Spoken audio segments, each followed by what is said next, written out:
Bon, cette vidéo fait bien évidemment suite à celle que j'ai sortie hier, vidéo dans laquelle on apprenait l'agression d'Éric Tegner, donc le patron de Frontières. Frontières qui fait le taf, hein, on va pas se mentir, c'est pas parfait, Frontières, il y a des petites choses, etc. Il y a des prises de position, par exemple, ils ont viré Erga pendant un moment, bon, je comprends pas trop. Mais bref, n'empêche qu'ils font le taf, ils vont sur le terrain, ils sont à la télé sur CNews, etc. Donc ça fait le taf. Donc Eric Tegner, hier, on apprenait qu'il s'était fait agresser par une dizaine d'antifas. En fait, non. Ils étaient 150. Un mec, Eric Tegner, un homme, 150 antifas. Voilà. Les antifas, pour qu'ils se sentent à l'aise, hein, ils ont besoin d'être 150. C'est-à-dire que l'antifa est tellement un sous-homme, c'est-à-dire que l'antifa est en dessous du caca humain.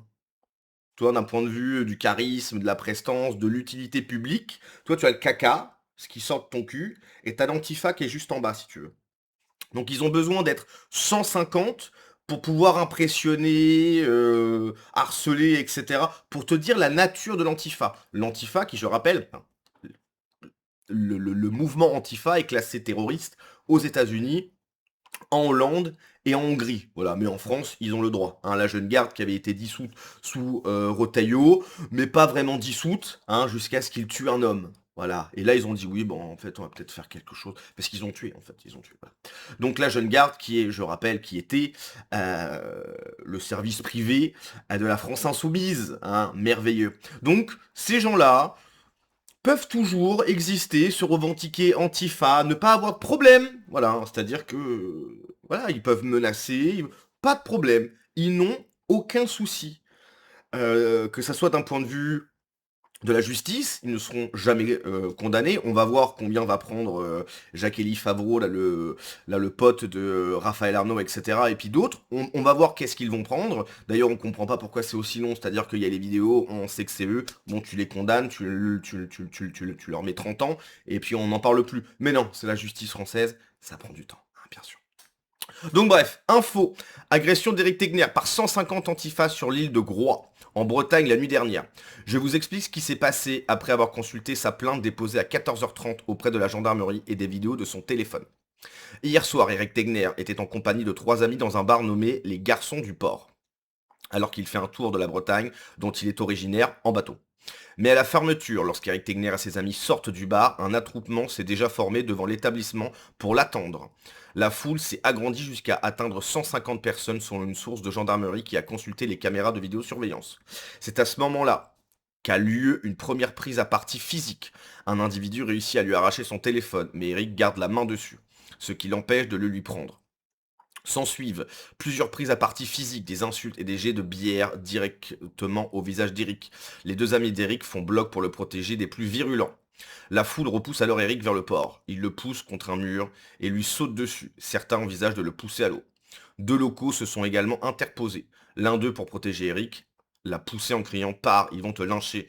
Tout cela dure 30 interminables minutes. Eric a appelé la police à de nombreuses reprises pendant qu'il cherchait à l'intimider. Acculé au bord de l'eau, il a dû monter dans une embarcation pour s'exfiltrer, alors que la foule criait Groix Antifa. Et aujourd'hui, Eric va bien. Il ne se laissera pas faire face à ceux qui l'ont agressé et ont publié les vidéos. Une plainte a été déposée ce jour même. L'inquiétude d'Eric est le climat de total laxisme envers cette violence politique, envers des journalistes de droite. PS, quand il était agressé physiquement, Eric n'a pas pu filmer et une partie est sortie sur un compte Antifa. Donc, ce qui est pénible avec ces gens-là, c'est que euh, ils savent qu'ils ne risquent rien. Il y a une impunité absolument totale envers les antifas, envers la gauche de manière générale. Ces gens peuvent agresser, menacer, tuer, ils le peuvent, etc. Il n'y a rien, en fait. Il n'y a absolument rien. Il n'y a aucune réponse qui est apportée, aucune réponse correcte. Et puis si un jour, voilà, il y a une réponse envers ces gens qui agressent, insultent, etc., ce seront les premiers à jouer les victimes, etc., parce que bon, bah, ça reste des antifas, c'est que ça provoque, etc., puis s'il se passe quelque chose, ça va chouiner, hein, c'est pour te dire la nature des bonhommes, entre guillemets. Enfin, des bonhommes, on s'est compris, hein. Aucun d'entre eux est un homme, ce sont des sous-hommes. Je rappelle, ils sont en dessous du caca humain. Voilà. Donc effectivement, c'est toujours la même chose. Il y a une impunité totale. Ils savent qu'ils peuvent le faire, ils ne risquent rien, la police ne va rien faire, la justice ne va rien faire. Y a rien en face, en fait. Si tu veux, ils agressent sans vergogne, ils menacent et il y a rien derrière. Voilà. Donc c'est ça qui devient problématique. C'est et c'est pour ça d'ailleurs que je critique entre guillemets les vidéos. Enfin, c'est pas vraiment une critique, mais je trouve ça dommage. C'est les vidéos de Vincent Lapierre, les vidéos de du gars de Frontière là. Mince, j'ai oublié son prénom. Euh, Ah, j'ai oublié son prénom. Je sais plus, mais je pense que vous voyez qui je parle. De qui je parle là, celui qui est brun là. Damien, Romain, je sais plus. Bon bref, en fait, le fait que ils peuvent se faire agresser, il y a Vincent Lapierre qui s'est fait cracher dessus, il y a j'ai plus son nom en tête, mais c'est le gars Jordan Florentin, pardon, Jordan Florentin. Jordan Florentin qui se fait insulter et qui tend le micro, qui dit c'est quoi un fasciste en fait. Je rappelle que ces gens-là, ce sont, voilà, si ils voient quelqu'un qui est faible, ils vont en profiter. OK? Ce sont pas des hommes avec, des valeurs et cetera. Non, ce sont, voilà, ce sont presque des démons, en fait. Ils vont voir une personne qui est faible, ils vont se dire: «OK, donc je suis sûr de gagner et comme je suis sûr de gagner, j'y vais». En fait, ce sont pas des chevaliers, ces mecs-là. OK? Ce sont pas des mecs avec du courage et cetera, ce sont des lâches. Ce sont des lâches. Et donc, que la droite reste dans ce statut de victime est un gros problème, en fait. Parce que, en fait, ces mecs-là, encore une fois, hein, ce sont pas des gens courageux, ce sont des lâches, ce sont des traîtres, ce sont des lâches, ok? Donc, s'ils se disent, là, si je fais ça, je vais avoir des problèmes, je vais pas y aller. Ils savent qu'ils ne vont avoir aucun problème, donc ils y vont. Bref, l'intro est beaucoup trop longue, on est quasiment à 7 minutes, on va regarder les vidéos. Vous me touchez pas les mecs. Vous me touchez pas les mecs. Vous me touchez pas les mecs. D'accord, mec. Vous me touchez, les gars. C'est que des blancs. C'est que des blancs. C'est que des Français. Que des traîtres. Que des lâches. Que des dimi. Si vous me touchez, ça a énervé les gars. Ça a énervé les gars. Ouais, vous me touchez pas les mecs.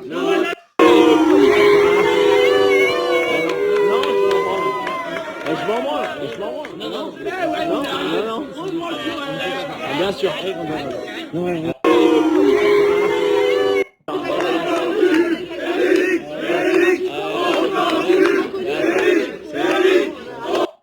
On va couper le son.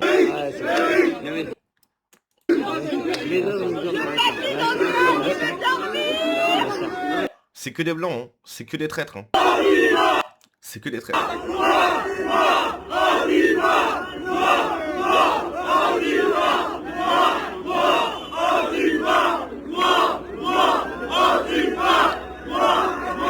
Les mecs se revendiquent fièrement d'une organisation qui est classée comme terroriste dans différents pays et qui devrait être classée terroriste en France également. Par exemple, Daesh, organisation terroriste. Tu vois, c'est comme si tu avais des mecs en France qui disaient ouais, Daesh, super, nanana. Bon, bah, le mec, faut peut-être les foutre au trou si tu veux. Hein, pendant 30 ans. Eux, non, y a pas de problème. Tous ces mecs-là, là, qui font un peu les marioles, qui se sentent pousser des ailes, etc., parce qu'ils sont 50 contre 1, tu les chopes, 30 ans de prison, tous. En plus, la plupart, ils ont 20 ans. T'as 25 ans, tu sors à 55 ans. Voilà, t'as bien gâché ta vie. Tu étais fièrement, tu t'affichais comme un sous-homme, et bah t'as pris 30 ans dans le beignet. On rigole moins. Bien évidemment, on peut rêver, on est en République française, ils sont protégés. Voilà. Donc, bien sûr, soutien à Éric Tegner, soutien à Frontière de manière générale, qui même si je suis critique parfois, effectivement, sur le Rassemblement National à juste titre. Je suis pas critique envers Frontières parce qu'ils font vraiment un sacré boulot. Ils prennent des risques, etc. Tout n'est pas parfait, mais rien n'est parfait dans la vie.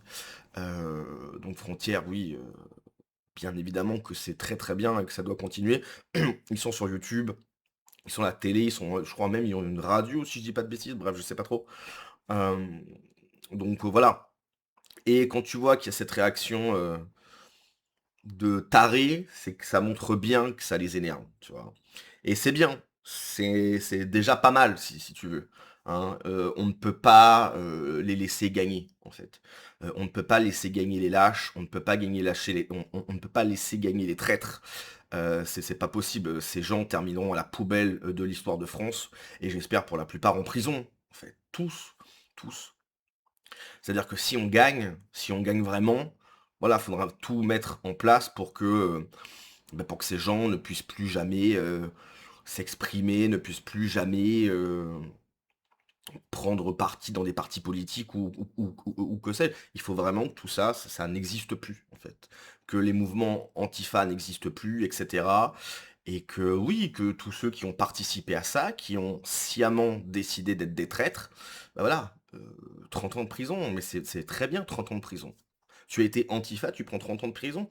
Moi, je trouve ça bien, tu vois. Et puis tu sors, et bah t'as gâché ta vie, puis c'est super. Et on va pas te plaindre. Et pourquoi pas, derrière, leur remettre 30 ans de prison. Mais moi, je suis pour, en fait. Tu passes ta vie en prison. Quoi? T'étais antifa? Traître lâche? Dhimmi? Traître à ta patrie? Tu passes ta vie en prison. De toute façon, si on gagne, quand on voit qui occupe les prisons de façon majoritaire, ça va repartir. Donc il y aura de la place en prison, si tu veux. On va virer ceux qui n'ont rien à faire en prison en France, puisque pas français, et on va mettre des Français en prison. Voilà, hein, les antifas, etc. Il y en a d'autres, il y en a d'autres. Hein. On a des idées, ne vous inquiétez pas. Parfois, je me dis, j'espère vraiment pour eux qu'on va pas gagner. Parce que si on gagne, ça va se tendre. Ça va se tendre. Ah oui, ça va. Ah bah ça va. Ça va faire de la prison. Les grands courageux à 150 contre 1. Ça pue la bise, non? Ça pue la bise. Est-ce que... Est-ce qu'ils n'ont pas été dans une certaine piscine à Casablanca? Je pose la question. Starfoula, ça sent le caca de cheval. 8-6 sponsor officiel de l'extrême gauche. Ça me donne encore plus l'envie de voter Reconquête ou RN. Je suis finistérien, soutien total Eric Degner. Les nouveaux fascistes. Oui, bon, après, on s'en fiche. Un peu... Je pense que mettre des étiquettes aux gens, on s'en fiche, en fait. Fasciste, pas fasciste. Non, juste t'es de gauche, t'es un traître. Voilà, on te voit comme un traître. Et donc, effectivement, à un moment donné, si tu as été un traître, bon, bah, tu vas devoir t'expliquer. Assieds-toi sur la chaise, on va parler 5 minutes. Pourquoi tu étais un traître? Pourquoi tu as pris ces prises de position? Pourquoi tu votais à gauche? Pourquoi? T'es un traître? Ok, bon bah voilà, on va te juger comme un traître. On n'en peut plus de ces violences soutien, Eric, et ça se dit antifa. Bref, voilà, donc on verra ce que ça va donner. Hein. La plainte va être classée peut-être sans suite, il n'y aura que dalle. Il n'y aura que dalle comme d'habitude parce que la justice est de leur côté. Voilà, hein, ça aussi, ça sera un boulot énorme, c'est-à-dire dégauchiser la justice, dégauchiser l'éducation nationale. Ça va être, ça va être compliqué. Je vous le dis, hein, le mal est tellement profond en France, c'est-à-dire que toutes les institutions sont pourries par le gauchisme. Toutes ces institutions doivent être lavées. En fait, on doit laver ces institutions parce qu'il y a ce pourrissement gauchiste. Toi, c'est vraiment pourri du gauchisme. Il va vraiment falloir laver tout ça, toi, et repartir sur quelque chose de normal, de serein, de correct, en fait, tout simplement. Allez, je vous dis à la prochaine. Ciao.